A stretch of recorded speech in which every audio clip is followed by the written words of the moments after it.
This is Nicholas Prosper, an 18-year-old who spiraled into a terrifying obsession with a video game character, an obsession so twisted, so delusional, that it drove him to commit one of the most horrifying crimes you could possibly think of. And for that her face will be mutilated further than necessary. So what happened? What went wrong for Nicholas Prosper? Nicholas Prosper was born on December the 18th of 2005 in Luton, a diverse town in Bedfordshire, just north of London. He was the eldest of 4 children born to Juliana Falcon, a 48-year-old Argentina immigrant who had built a life in England through sheer determination. She was a successful businesswoman running her own company while raising her kids as a single mother after divorcing their father, Raymond Prosper. The family lived in a modest flat at Lee Bank Court, a tower block in the Lee Grave area.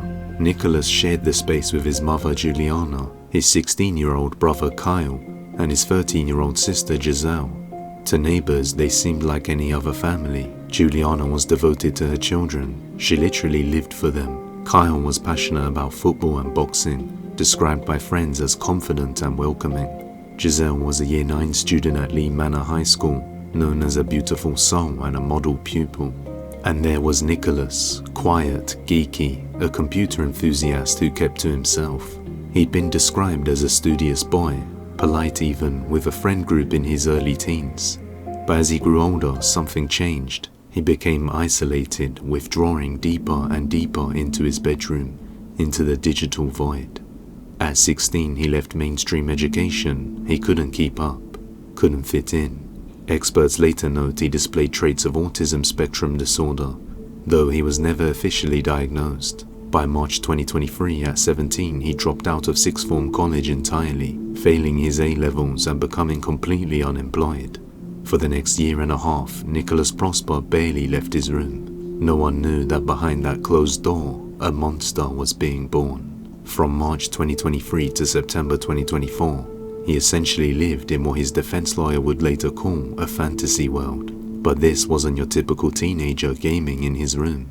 This was something far darker. Nicholas became obsessed, and I mean obsessed, with mass violence.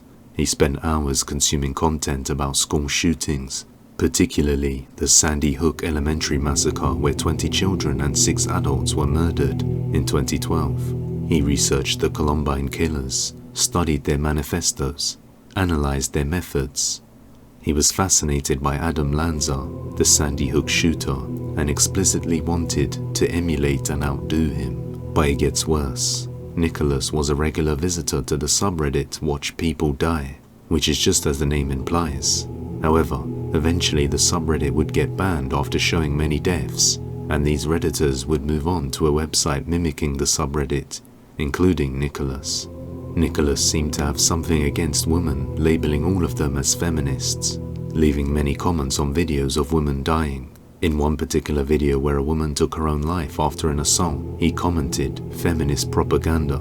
She died cause the dick was too good," which led to him getting downvoted a lot.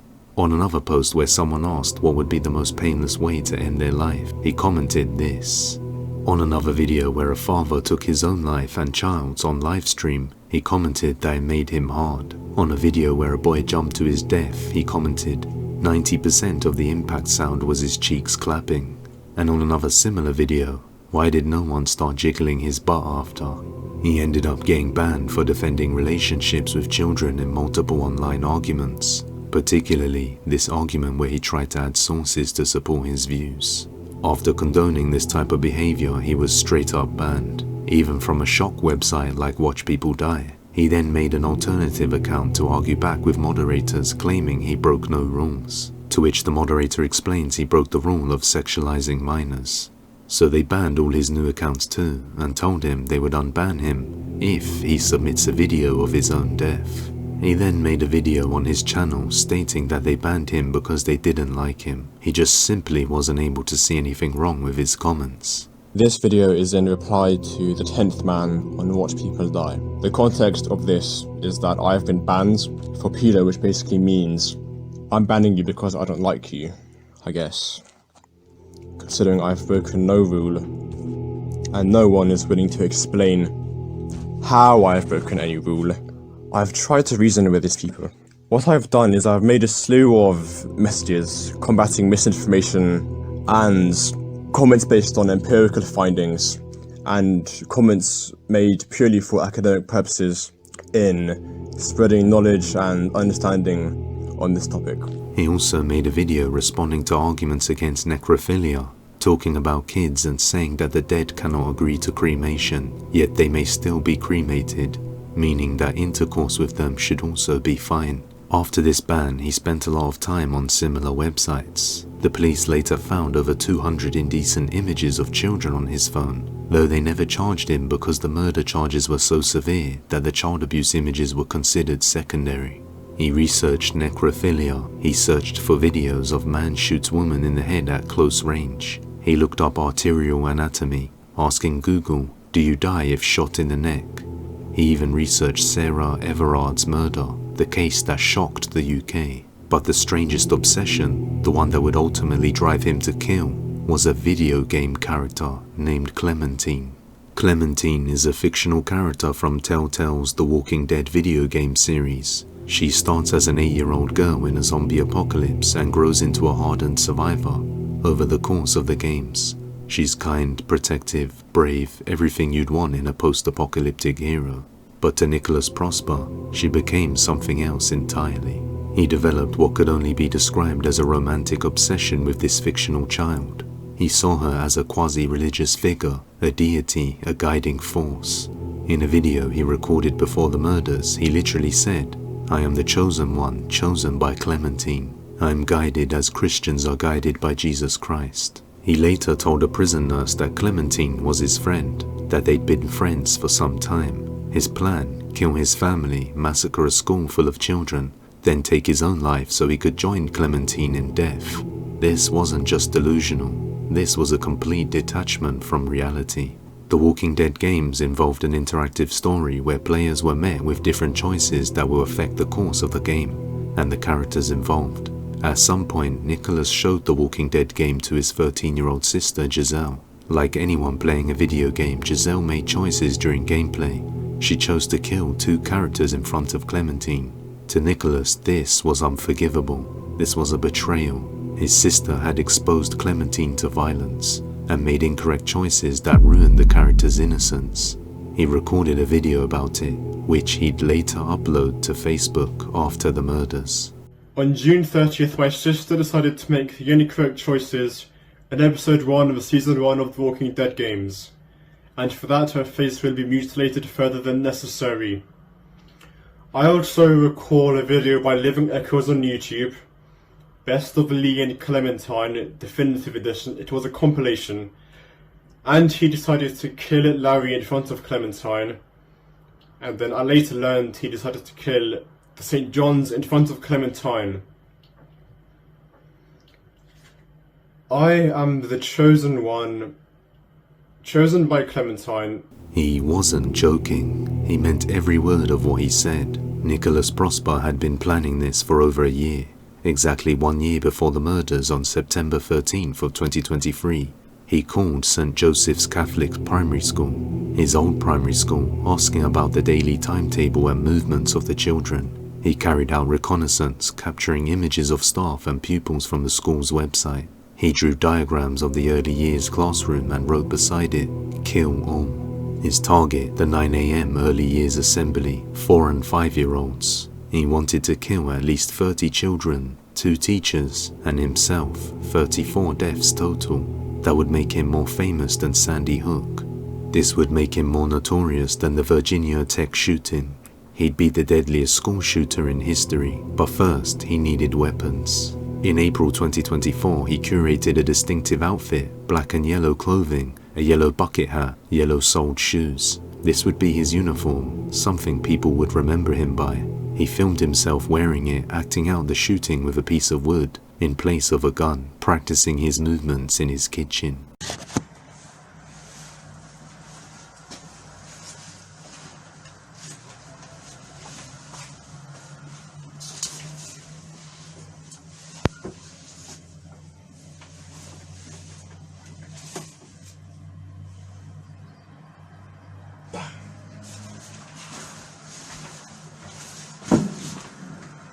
In August 2024, he attempted to buy a gun and failed, but Nicholas was nothing if not determined. He spent hours researching UK firearm licenses, the logos, the signatures, the exact type of paper they're printed on. He created an almost perfect forgery. On September 12 of 2024, the day before the massacre, he contacted a legitimate firearms dealer. His messages were polite, almost charming. "I'd hate to make things more difficult for you," he texted. "I look forward to meeting you." CCTV footage shows the meeting. Nicholas, polite and friendly, warmly shaking the dealer's hand in a public car park. The dealer handed over a double-barreled shotgun and 100 cartridges for £650 cash. He had no reason to suspect the license was fake. It looked legitimate. The dealer even reported the sale to police the same day, as required by law. Nicholas Prosper returned to his flat with enough ammunition to kill dozens of people. That night, he stayed up until 4:32 a.m. searching online how to kill someone with a shotgun, neck anatomy, videos of close-ranged headshots. He watched extreme animated pornography, all to prepare himself. At some point in the early morning hours, he fired a test shot in his bedroom shooting a teddy bear to ensure the gun worked properly. Then he moved through the flat. What happened in the early hours of Friday, September 13th of 2024 is almost too brutal to describe. Nicholas Prosper moved through the flat methodically. His mother, Juliana Falcon, 48, was shot in the head while she slept. She died instantly. Kyle Prosper, 16, was found in the hallway. He'd been shot in the chest and head, but that wasn't all.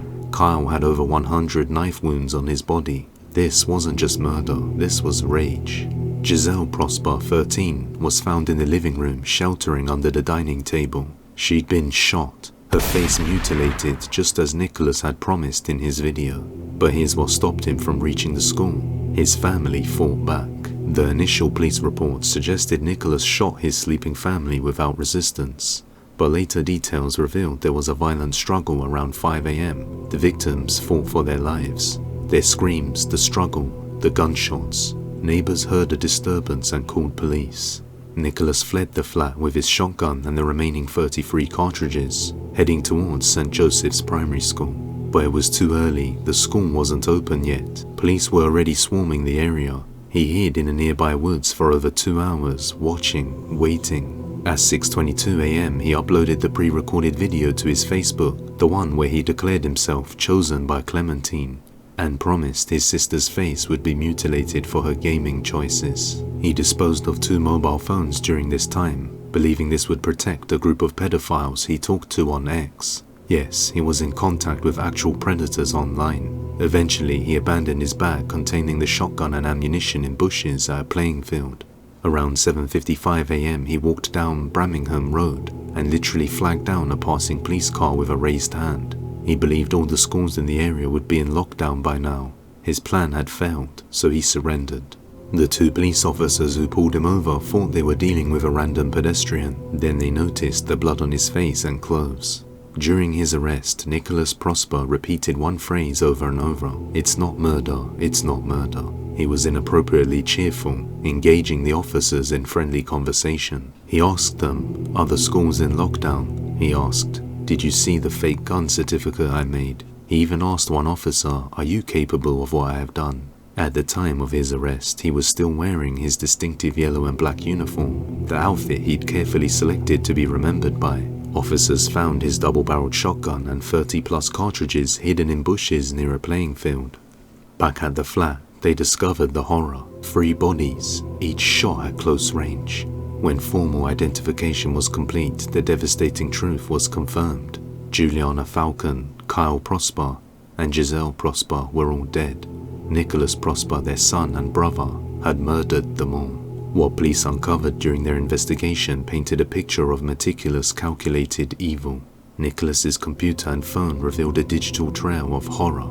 Year-long searches about mass shootings, detailed notes on his plans for St. Joseph's Primary School, diagrams of classrooms with "kill all" written beside them. He'd researched the Manchester Arena bombing. He'd Googled, "Why do people plead not guilty when it's obvious?" They found the evidence of his obsession with Clementine, the bizarre religious significance he'd attached to a video game character. They found his practice videos wearing his killing outfit, role-playing the massacre with a piece of wood. They also found handwritten notes where he expressed his desire to cannibalize his family and SA a woman at knife point before the shooting. During a medical review on September 17th of 2024, just 4 days after the murders, Nicholas whispered to a practitioner, "I wish I had killed more." He said he wanted to cause a massacre, that he wanted to be famous and well known. He admitted he had a good life with his family and just wanted to do this to be famous. But there was more than just fame seeking here. Nicholas genuinely believed he was on a divine mission, chosen by Clementine, a fictional video game character he'd elevated to the status of a god. He saw her as his personal Jesus Christ, guiding him towards this massacre.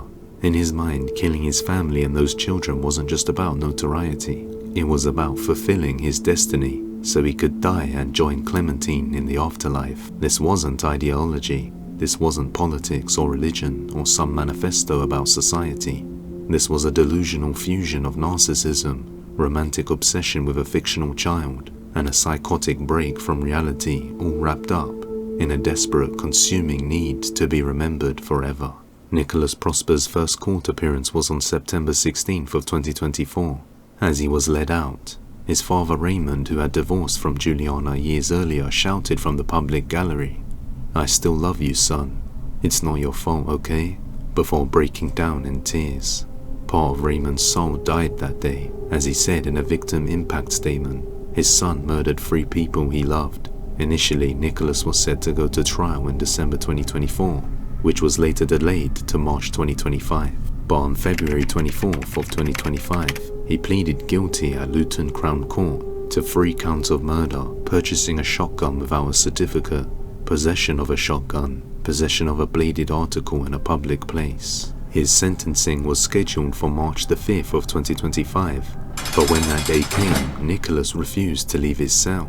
The judge, Mrs. Justice Chima Grubb, ordered him to attend. "You have to face the consequences of your actions," she said. On March 19th of 2025, Nicholas Prosper was dragged to court. He appeared in the dock wearing a grey t-shirt. As his sentence was read, he refused to stand. He sat with his head in his hands while family members sobbed in the public gallery. The judge laid out the horrific details: the year of planning, the reconnaissance of the school, the forged gun license, the murders, the intended massacre. She called him highly dangerous and said he is a threat to society. "You intended to unleash disaster on the community of Luton." Miss Justice Chima Grubb said, "You explicitly sought to emulate and outdo Adam Lanza." Did you kill them? No comments. Police got called there to a disturbance and found your mum, brother and sister dead. Explain to me what happened. No comments. Did you kill your mum, brother and sister? No comments. Is it your shotgun? No comments. Is that the shotgun that was used to kill your mum and your brother and sister? No comments. I mean, I can confirm that this knife was taken from you by police officers, okay? No comments. Why did you have that knife in your pocket? No comments. It's obviously covered in blood. Whose blood is that? No comments. Have you stabbed someone with that knife? No comments.